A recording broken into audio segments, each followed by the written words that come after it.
হবিগঞ্জের বন্ধু আমাদের স্পেশাল কন্টেস্টেন্ট জুবায়ের আহমদ নাসরুল্লাহকে প্রশ্ন করবেন ফদিলাতুল উস্তাজ অধ্যাপক আব্দুল মতিন আজহারি।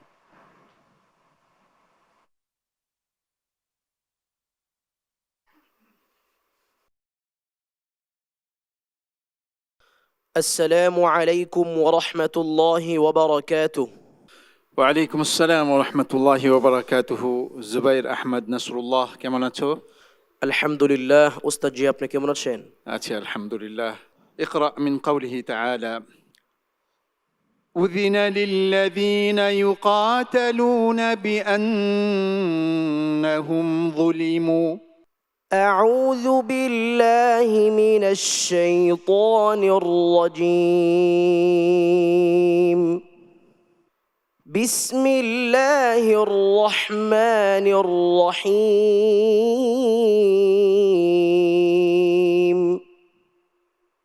أذن للذين يقاتلون بأنهم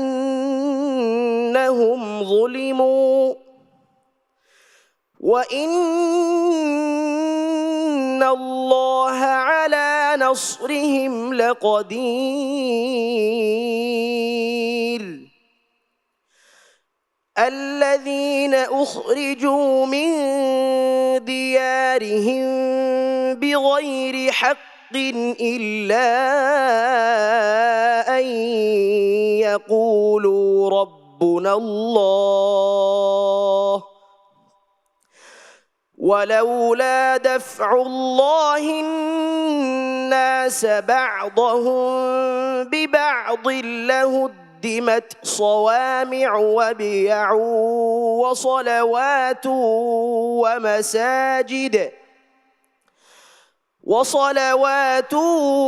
ومساجد يذكر فيها اسم الله كثيرا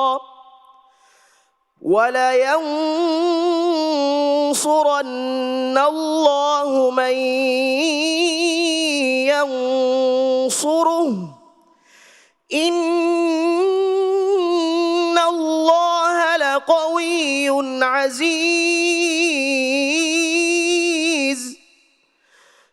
الذين إن مكناهم في الأرض أقاموا الصلاة وآتوا الزكاة وأمروا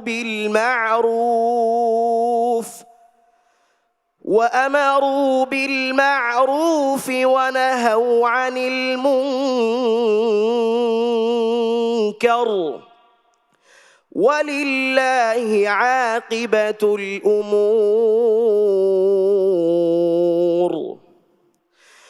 وإن يكذبوك فقد كذبت قبلهم قوم نوح وعاد وثمود وقوم إبراهيم وقوم لوط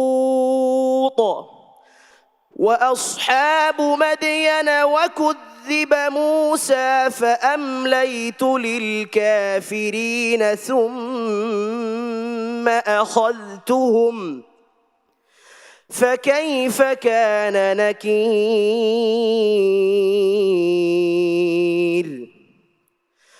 فكأي من قرية أهلكناها وهي ظالمة فهي خاوية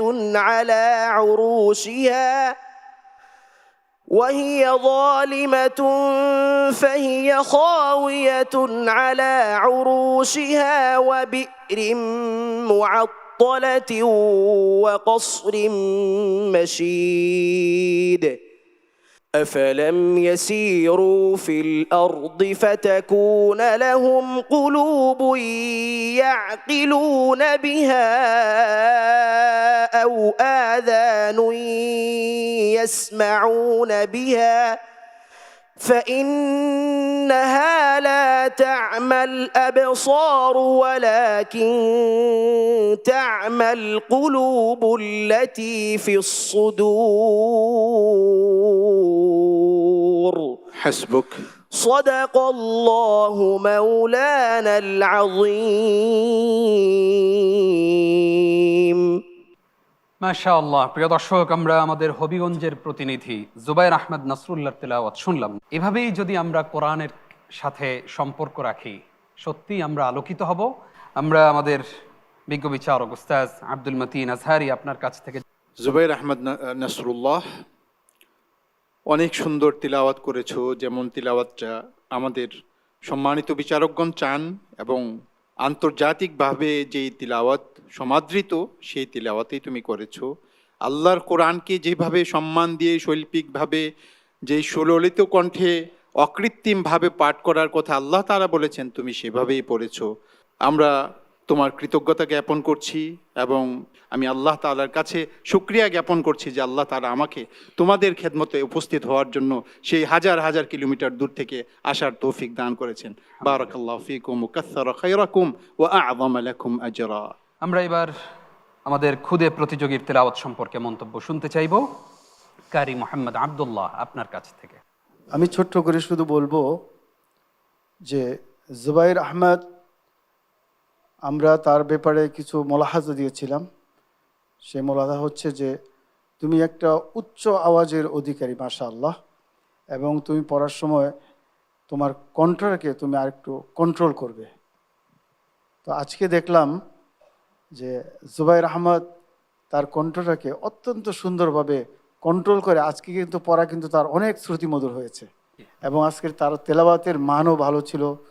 আজকে পর্যন্ত যতগুলো এপিসোড ছিল তার মধ্যে সর্বশ্রেষ্ঠ এপিসোড ছিল আজকে। দোয়া করি আল্লাহ যেন কোরআনের মাধ্যমে, তার মাধ্যমে বাংলাদেশকে একটা উজ্জ্বল জায়গায় নিয়ে যায়। আল্লাহ বারাকাল্লাহু ফিক। اللهم آمين আমরা মন্তব্য শুনতে চাই শেখ আবু সালেহ মোহাম্মদ মুসা আপনার কাছ থেকে। জুবাইর আহমদ নাসরুল্লাহ উস্তাদজিরা অনেক দোয়া দিয়েছেন, কেমন লাগছে তোমার? আলহামদুলিল্লাহ, অনেক ভালো লাগছে। আলহামদুলিল্লাহ, সমস্ত দোয়াগুলো আল্লাহ কবুল করুন, আমিন। তুমি যেহেতু অনেক দূর যাবে, তোমাকে নিয়ে বাংলাদেশ স্বপ্ন দেখে, আমরাও স্বপ্ন দেখি বিশ্ব চ্যাম্পিয়ন হবে। এই জন্য তোমার জন্য একটু মোলাহাজা হলো, ইদগামে বা গুন্না, নাকে যায় কম। তোমার ওয়াসালাওয়াতু ওয়া মাসাজিদ এমন শোনা যায়, ওয়াসালাওয়াতু নাকে নিতে হবে আরো। এমন বেশ কয়েক জায়গায় হয়েছে। ওয়াসামুদে কলকলা, ওয়াসামুদে এমন হয়ে গেছে, ওয়াসামুদ সোজা করতে হবে। এবং ওয়াকুযিবা, জালের মধ্যে যত জায়গায় আসছে তোমার জালগুলো শক্ত হয়ে গেছে, এর মধ্যে সিফাত রাখাওয়া আছে, আওয়াজ চালু থাকবে, এটা পাওয়া যায়নি। এটা খেয়াল করতে হবে, এগুলো খেয়াল করো, তুমি আরো অনেক দূর যেতে পারবে। আল্লাহ তৌফিক দান করুন, আমিন। জুবাইর আহমদ নাসরুল্লাহ, তোমার জন্য অনেক অনেক দোয়া এবং শুভকামনা। আগামী দিনগুলোতে আরো ভালো করবে ইনশাআল্লাহ। والسلام عليكم ورحمة الله وبركاته